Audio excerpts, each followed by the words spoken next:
আপনি যখন রোজা রাখেন তখন আপনার শরীরে কি ঘটে? প্রতি বছর কোটি কোটি মুসলমান রোজা রাখেন সূর্যোদয় থেকে সূর্যাস্ত পর্যন্ত পানাহারে বিরত থাকেন। কয়েক বছর ধরে উত্তর গোলার্ধের দেশগুলোতে রোজা পড়েছে গ্রীষ্মকালে, ফলে এইসব দেশের মুসলিমদের রোজা রাখতে হচ্ছে গরমের মধ্যে অনেক দীর্ঘ সময় ধরে। ইউরোপের কোনো কোনো দেশে 20 ঘন্টাও রোজা রাখতে হচ্ছে। কিন্তু মুসলিমরা যেই 1 মাস ধরে রোজা রাখেন সেটি তাদের শরীরে কি প্রভাব ফেলে? প্রথম কয়েকদিন সবচেয়ে কষ্টকর। শেষবার খাবার খাওয়ার পর 8 ঘন্টা পার না হওয়া পর্যন্ত কিন্তু মানুষের শরীরে সেই অর্থে উপোস বা রোজার প্রভাব পড়ে না। আমরা যে খাবার খাই পাকস্থলিতে তা পুরোপুরি হজম হতে এবং এর পুষ্টি শোষণ করতে অন্তত 8 ঘন্টা সময় নেয় শরীর। যখনই খাদ্য পুরোপুরি হজম হয়ে যায় তখন আমাদের শরীর যকৃৎ এবং মাংসপেশিতে সঞ্চিত থাকে যে গ্লুকোজ, সেটা থেকে শক্তি নেওয়ার চেষ্টা করে। শরীর যখন এই চর্বি খরচ করতে শুরু করে তা আমাদের ওজন কমাতেও সাহায্য করে। এটি কোলেস্টেরলের মাত্রা কমায় এবং ডায়াবেটিসের ঝুঁকিও কমায়। তবে যেহেতু রক্তে সুগার বা শর্করার মাত্রা কমে যায়, সেই কারণে হয়তো কিছুটা দুর্বল এবং ঝিমুনির ভাব আসতে পারে। এছাড়াও কারো কারো ক্ষেত্রে মাথা ব্যথা, মাথা ঘোরা, বমি বমি ভাব বা নিঃশ্বাসে দুর্গন্ধ হতে পারে। এই সময়টাতেই আসলে শরীরের সবচেয়ে বেশি ক্ষুধা লাগে। 3 থেকে 7 রোজা, পানি শূন্যতা থেকে সাবধান। প্রথম কয়েকদিনের পর আপনার শরীর যখন রোজায় অভ্যস্ত হয়ে উঠেছে তখন শরীরে চর্বি গলে গিয়ে তার রক্তের শর্করায় পরিণত হচ্ছে। কিন্তু রোজার সময় দিনের বেলায় যেহেতু আপনি কিছুই খেতে বা পান করতে পারছেন না, তাই রোজা ভাঙার পর অবশ্যই আপনাকে সেটার ঘাটতি পূরণের জন্য প্রচুর পানি পান করতে হবে। নইলে আপনি মারাত্মক পানি শূন্যতায় আক্রান্ত হতে পারেন, বিশেষ করে গরমের দিনে যদি শরীরে ঘাম হয়। আর যে খাবার আপনি খাবেন সেটাতেও যথেষ্ট শক্তিদায়ক খাবার থাকতে হবে, যেমন কার্বোহাইড্রেট বা শর্করা এবং চর্বি।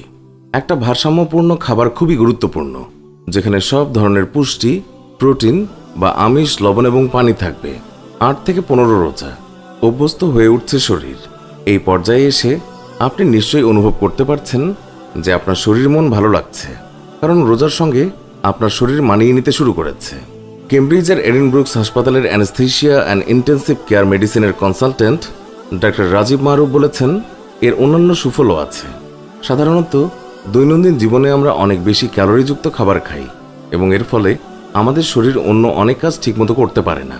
যেমন ধরুন, শরীর নিজেই নিজেকে সারিয়ে তুলতে পারে, কিন্তু রোজার সময় যেহেতু আমরা উপোস থাকছি তাই শরীর তখন অন্যান্য কাজের দিকে মনোযোগ দিতে পারে। কাজেই রোজা কিন্তু শরীরের জন্য বেশ উপকারী। এটি শরীরের ক্ষত সারিয়ে তোলা বা সংক্রমণ রোধে সাহায্য করে। 16 থেকে 30 রোজা, ভারমুক্ত শরীর। রমজান মাসের দ্বিতীয়ার্ধে আপনার শরীর কিন্তু পুরোপুরি রোজার সঙ্গে মানিয়ে নেবে। আপনার শরীরের পাচকতন্ত্র, যকৃৎ, কিডনি এবং দেহত্বক এখন এক ধরনের পরিবর্তনের ভেতর দিয়ে যাবে।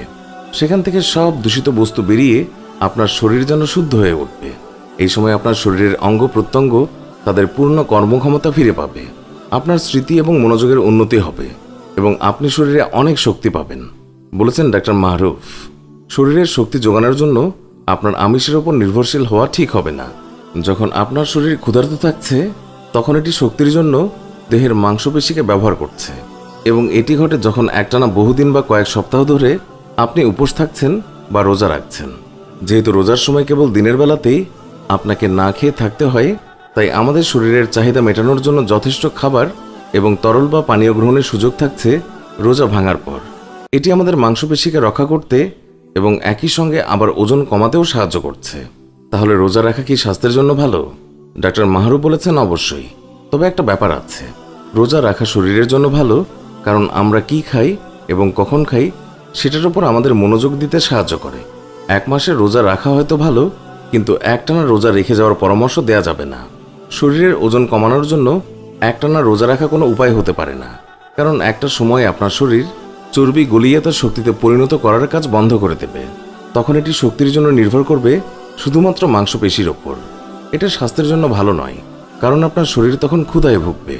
ডাক্তার মাহরুফের পরামর্শ হচ্ছে, রমজান মাসের পর মাঝে মধ্যে অন্য ধরনের উপোস করা যেতে পারে, যেমন 5:2 ডায়েট। 5 দিন কম খেয়ে 2 দিন ঠিকমতো খাওয়া দাওয়া করা, যেইভাবে কয়েকদিন রোজা রেখে আবার স্বাস্থ্যসম্মতভাবে খাওয়া দাওয়া করা যেতে পারে। এই ছিল আমাদের আজকের ভিডিও। আমাদের এই ভিডিও সম্পর্কে মন্তব্য জানাতে কমেন্ট করুন। ভিডিওটি ভালো লাগলে লাইক দিন, শেয়ার করুন।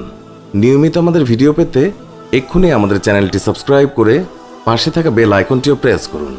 এতে করে আমাদের নতুন ভিডিও পাবলিশ হওয়া মাত্রই ওই ভিডিওর নোটিফিকেশন আপনার কাছে পৌঁছাবে। এখনকার মতো বিদায় নিচ্ছি, দেখা হবে নতুন কোনো ভিডিওতে। ভালো থাকবেন, ধন্যবাদ সবাইকে।